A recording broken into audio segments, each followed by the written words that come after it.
My name is Claire Donovan, and if you walked into my office today, you'd never guess the girl I used to be.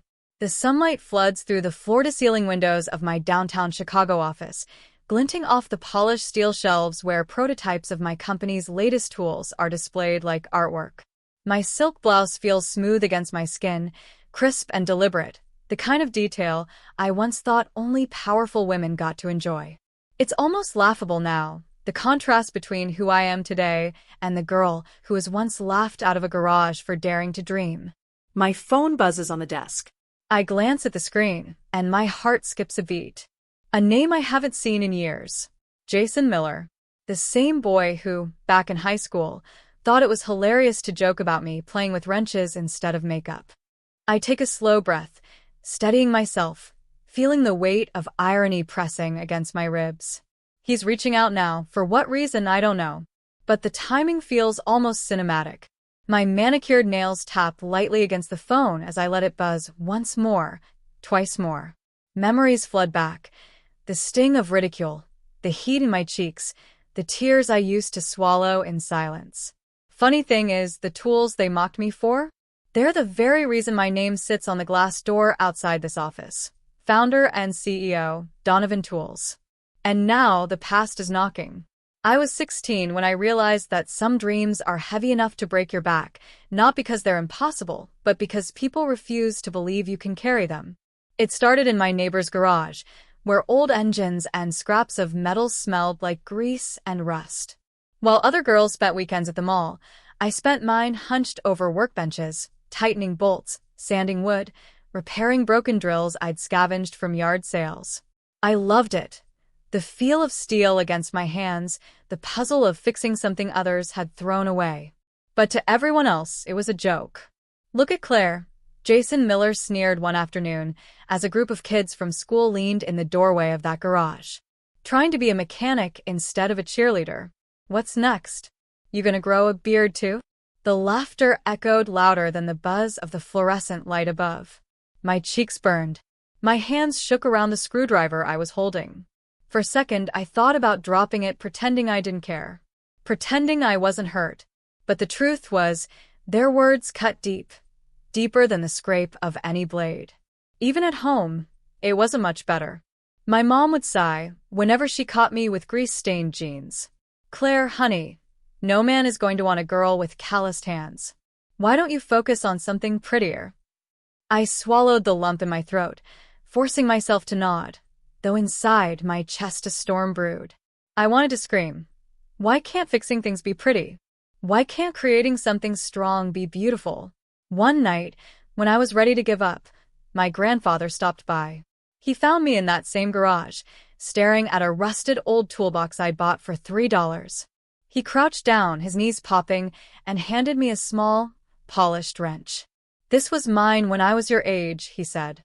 "Don't ever let someone's laughter decide your worth, Claire. Tools build more than machines.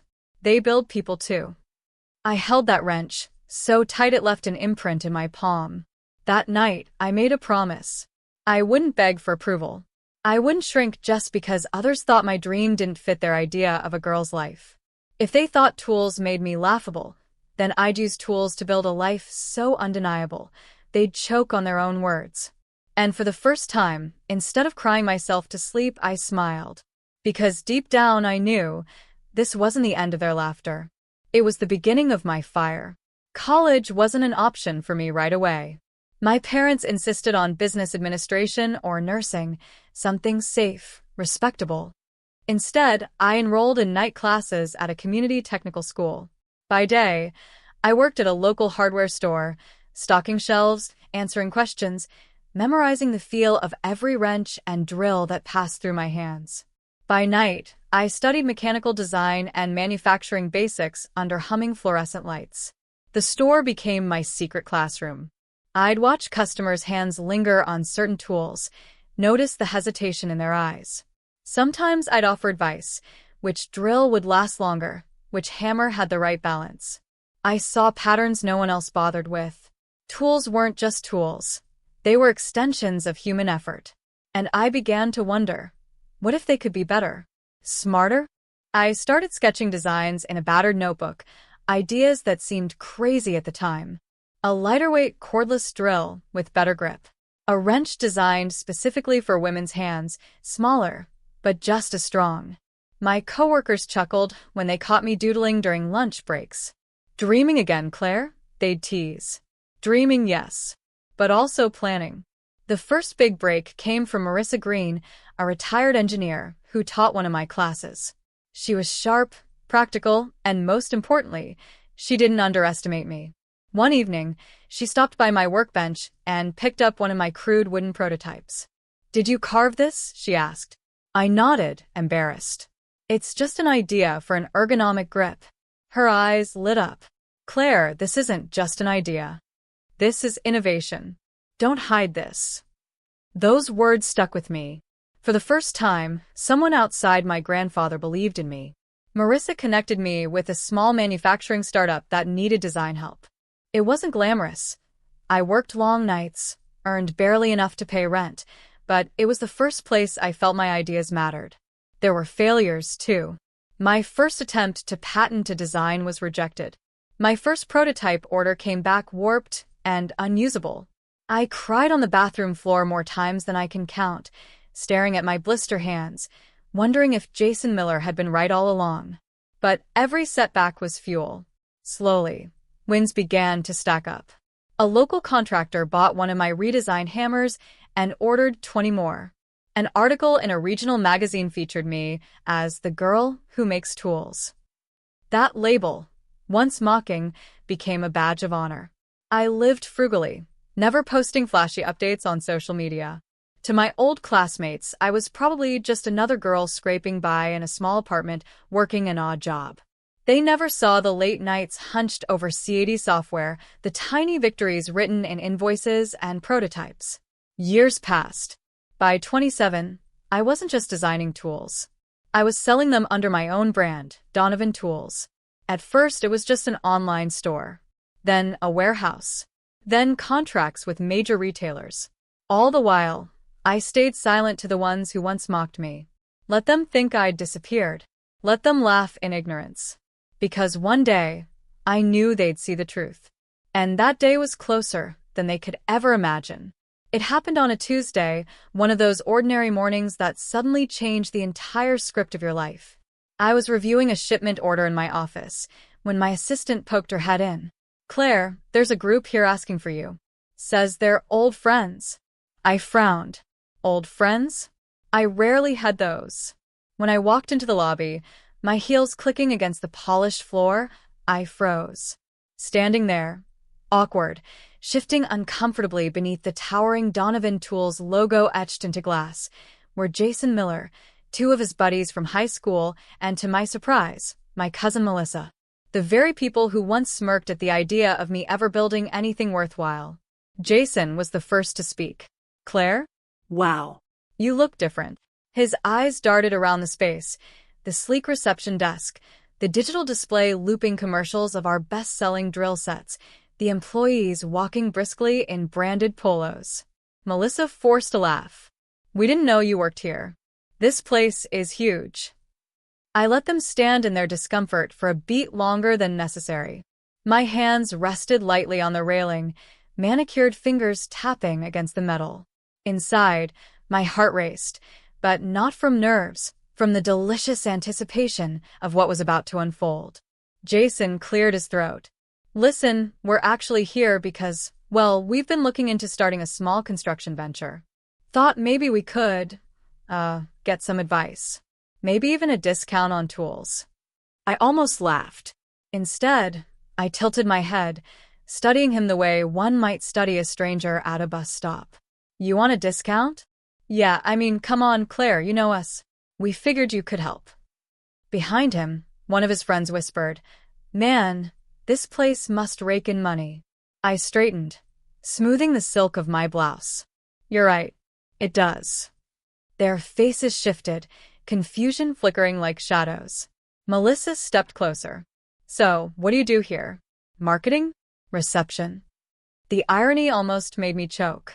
Years of hiding my success, of letting people assume I was still the grease-stained girl fumbling in a garage, and now, the moment had arrived. I gestured toward the logo gleaming on the wall. Donovan Tools isn't just where I work. I paused, savoring the silence stretching between us. It's mine. I own it. The air seemed to shatter. Jason's mouth fell open. Wait, you're saying this entire brand? Yes, I said simply. Every patent, every design, every shipment that leaves this building. My name is on every box. Remember how you used to laugh when I held a wrench? That laughter paid for the marble in this lobby. Melissa blinked rapidly, her cheeks flushing. I had no idea. Of course you didn't, I replied softly, though my words cut sharp. You never asked. You were too busy laughing. The silence was thick now. Jason's bravado crumbled, his eyes darting between his friends. Finally, he muttered, "Guess we underestimated you." I stepped closer, my heels clicking like punctuation marks. No, Jason. You didn't underestimate me. You tried to erase me. And that's a difference. Their stunned faces were everything I once dreamed of. Disbelief, guilt, a flicker of respect they didn't know how to voice. For years, I carried their laughter like chains. Today, those chains lay shattered on the lobby floor. I offered them a polite smile, one that didn't reach my eyes. So, about that discount, we'll talk. But first, you should know, my terms have changed. I led them into the conference room, the one with glass walls and a polished oak table that stretched longer than the classroom where Jason once mocked me. They sat nervously, shifting in leather chairs clearly too big for their egos. I didn't sit right away. I let the silence stretch, pacing slowly by the wall where framed patents and magazine covers told the story of Donovan Tools. Each plaque felt like a quiet ally standing behind me. Finally, I faced them. You want help from me? A discount? Maybe even my advice. But before we talk business, let's be clear. Things will not go back to how they were. Jason swallowed hard. We get that. Do you? I asked, my voice steady but firm. Because back then, you didn't just laugh. You tried to convince me I wasn't worth taking seriously. And Melissa, I turned to her. You rolled your eyes at every holiday dinner when I talked about designs, like I was wasting my life. Her cheeks reddened. I was young. I didn't know. Exactly. I cut in gently but firmly. You didn't know. And you didn't care to learn. The room went quiet again. I let out a slow breath, softening just enough to keep my words from sounding like revenge. So, here are my conditions if you want to do business with me. 1. Respect. Not just for me, but for every woman who picks up a tool, every person you once would have mocked for dreaming differently. 2. Effort. I won't hand you success. If you want my brand supporting your venture, you'll prove you can put in the work. Jason nodded quickly, almost desperate. We can do that. I leaned forward, resting my palms on the table. And 3. Honesty. No more pretending to admire me just because you need something. If you want to collaborate, it's going to be built on truth. Not pity. Not fake smiles. Truth. Melissa's eyes glistened. She whispered, Claire, I didn't realize how cruel we were back then. I'm sorry. I held her gaze for a moment. The old Claire would have cried hearing those words, desperate for acceptance. But today, I felt something different. Peace. I accept your apology, I said softly. But understand this. Forgiveness isn't the same as forgetting. I won't let history repeat itself. Jason cleared his throat. So, does that mean we have a shot at working with Donovan Tools? I straightened, finally taking my seat at the head of the table. It means you have a shot at proving yourselves. I'll assign one of my managers to evaluate your proposal. If it's solid, we'll talk. If not, you'll walk away empty-handed. Their shoulders sagged with relief, though unease still lingered in their eyes. They expected me to be the same timid girl, grateful for scraps of approval. Instead, they found a woman who owned the table they sat at. And in that moment, I realized the power wasn't in rejecting them. The power was in setting the terms. The deal didn't close overnight. Jason and his friends stumbled through their first proposal, sloppy and half-baked. I rejected it without hesitation. Old habits die hard, and I wasn't going to reward laziness. But something surprising happened. They came back. This time with effort, research, and humility in their voices. Melissa started calling me, not for favors, but for advice. She admitted how empty her life had felt chasing validation instead of purpose. Slowly, the sharp edges of the past dulled into something softer. I won't pretend everything transformed instantly. People don't change in a day. But for the first time, they looked at me not as the girl with dirty hands, but as a woman who built something real. And that shift, however small, mattered. One evening, after everyone had left the office, I stayed behind, alone with the quiet hum of machines in the warehouse below. I opened the drawer of my desk and pulled out the old wrench my grandfather had given me. Its steel was worn, the handle scratched, but it gleamed under the soft glow of my desk lamp. I ran my thumb across the grooves, remembering his words, "Tools build more than machines. They build people too." He was right. These tools had built me. They'd built a woman who could stand tall in a room full of doubters and never bow again. I set the wrench on the shelf above my desk, right next to the newest product in our line, a sleek, ergonomic model inspired by my very first sketches. Old and new, side by side. A full circle. Looking out the window at the city skyline, I thought about the girl I used to be, shaking hands, tear-stained cheeks, mocked into silence. And then I thought about the woman I had become, strong, steady, unashamed. I realized something important that night. My story was never really about proving Jason wrong, or Melissa, or anyone else who doubted me. It was about proving myself right, about honoring the fire inside me that refused to die, no matter how hard they tried to snuff it out. So, when people ask me how I did it, how I turned ridicule into an empire, I give them the same answer every time. They mocked my tools. Now I own the brand. And that one line carries all the weight of laughter turned into legacy.